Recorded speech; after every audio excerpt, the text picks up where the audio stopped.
listening to I Am Refocused Radio with your host, Shamaya Reed. This show is designed to inspire you to live your purpose and regain your focus. And now, here's your host, Shamaya Reed. Hey, welcome to I Am Refocused Radio. We are here once again, and today, man, we have a true honor talking to a special guest today, CJ Orndorff, and man, it's regarding to the up and coming TBN special that you can hear, that you can listen and watch, and it is Second Chance Presents Revival in America's Prisons. And first and foremost, I want to welcome you to the show, CJ, and say how you doing, man. Thank you so much, brother. I'm doing just great. Thank you. I appreciate your time, and thank you so much for the invitation to be with you guys today. Yeah, man. And this is a very positive, uplifting, is it a 3-part series? Is that correct? Yes, sir. Programs that are being combined as one package. So we're going to see the whole thing on Friday. And this is a Second Chance Outreach Ministry. So kind of share with the audience a little bit the story behind the project. The project is really a culmination of our efforts the last 6 years as we've been partnering with TBN's Second Chance. So our ministry actually started in 1994, and it's been active and thriving all this time. Started in San Diego. Now I live in Tennessee, and 6 years ago, TBN gave me a call, and we put this thing together, and they said, hey, what would you think about taking the 10 states that you're visiting now and make it nationwide, border to border and coast to coast? And I was like, let me think. Okay, let's do it. So that's when that happened. And so TBN being an amazing Christian broadcasting company, immediately started putting together ideas. And of course, I had some ideas to bring to the table as well.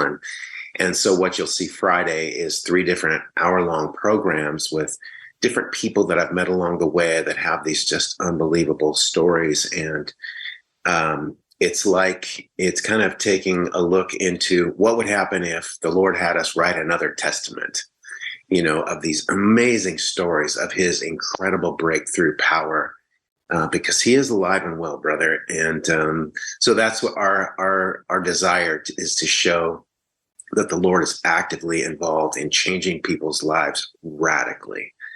And I think you're going to really enjoy the presentation this Friday. Yeah, I had a sneak peek, and I have to say it's very powerful what you all do. What were some of those challenges in the beginning, getting inside in these prisons and being able to use your ministry as a beacon of light? The Lord has really just opened up doors. I think when a person or a ministry is specifically called to something of this type, I think any ministry really, he gives you the tools before you get there. And he gives you, it's like he opens up the doors, he prepares the way. And there was no real, there hasn't really been a lot of roadblocks for us. And I'm just honored and blessed to say that. I don't brag about it at all, because I just see that happening for other people in their realm of ministry that's really thriving. It's like the Lord prepared the way for them to get there. And when it happened, it was just like, boom, boom, boom, things started happening.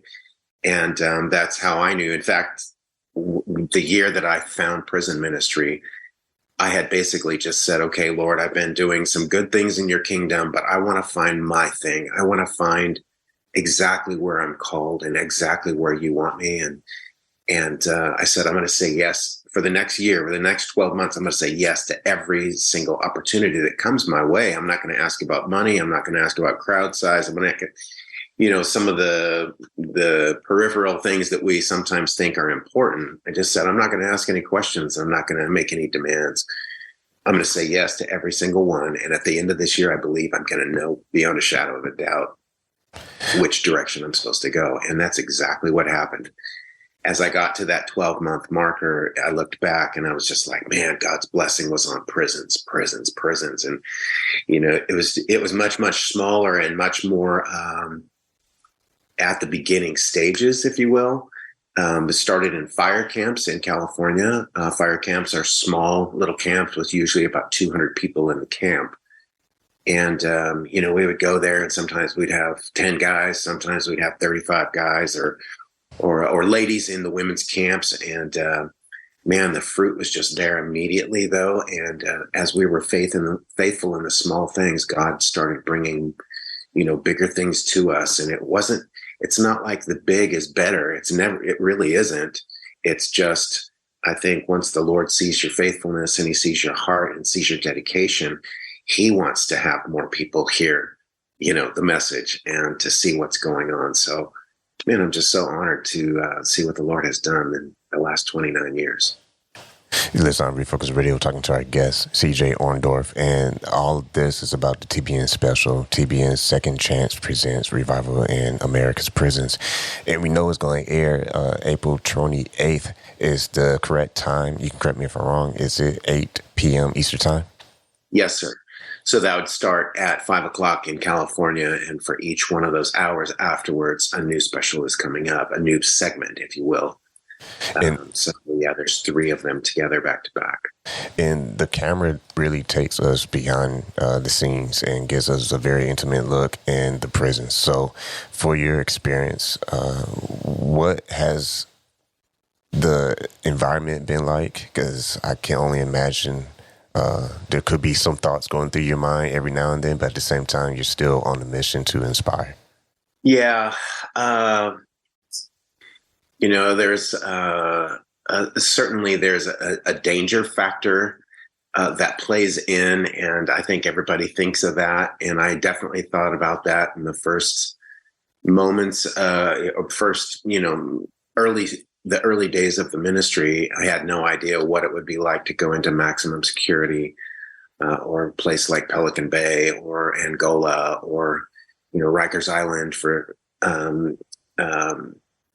places like that. But as the Lord has opened those doors, I've realized that he's with me, and I have nothing to fear as long as he's with me.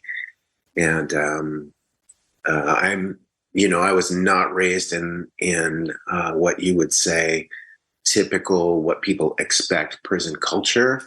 I was a goody two shoes pastor's kid, right? And I had an amazing family, but the Lord gave me some elements of, number one, a powerful desire to be in the ministry, a desire to be involved in music.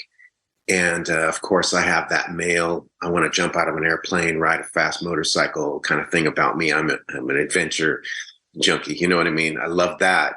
And so that element really compelled me to the prisons. And man, once I started going, it just kept me there, and my heart's been there. And I just haven't ever been really affected.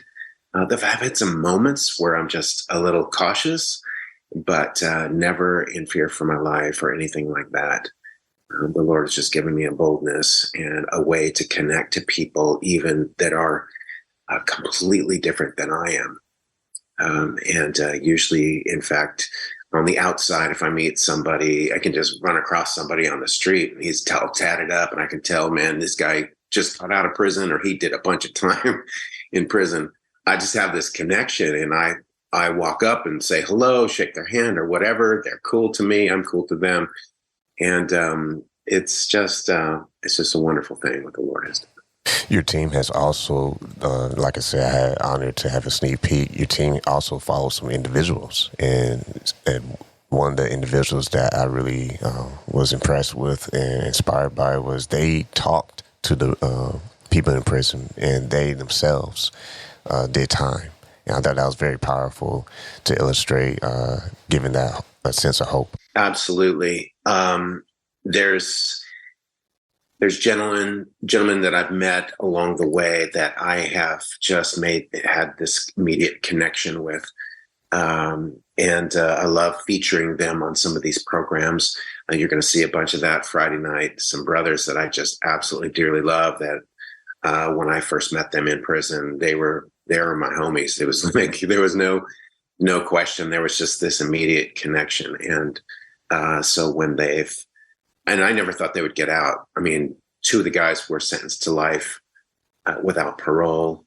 One gentleman was 55 to life. Another guy was in for a short time. One dude, yeah.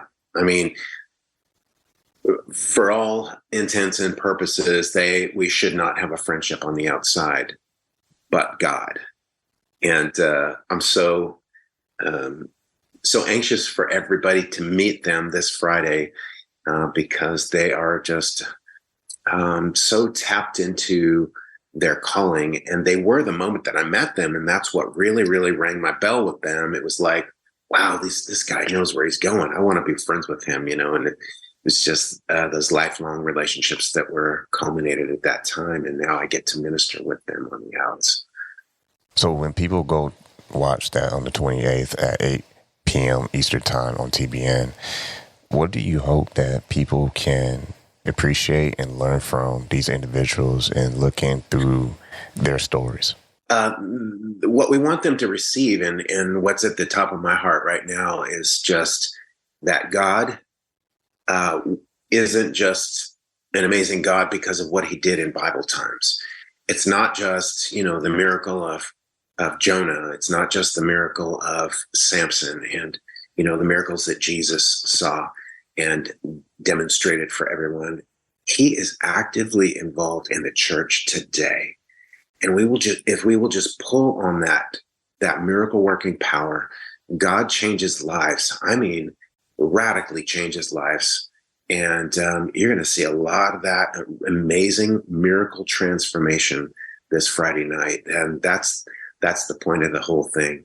There is a revival going on in America's prisons. And when Jesus shows up, he transforms hearts and lives.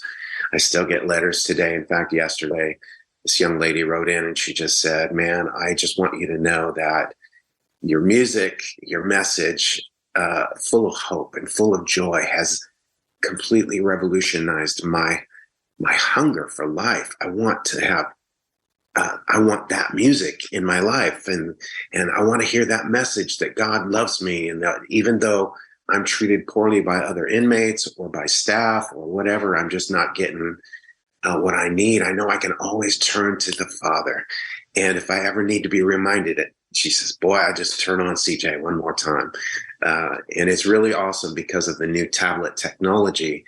People can download our videos and watch some really, really cool stuff that the Lord has allowed us to do in that way as well. We've been talking to our guest, CJ Orndorff. You can go to his website, cjorndorff.com, and you also can watch TBN on demand, watch.tbn.org. But for this purpose, we want you to tune in on April 28th, Friday night, on TBN's Second Chance Special. It is something that you really want to watch. Well, once again, that is the Second Chance Presents Revival in America's Prisons. And man, I want to say thank you, CJ, for taking time talking to us today. So joyful to be able to be with you today, Shemaiah. Thank you for the invitation, and I look forward to being with you again sometime.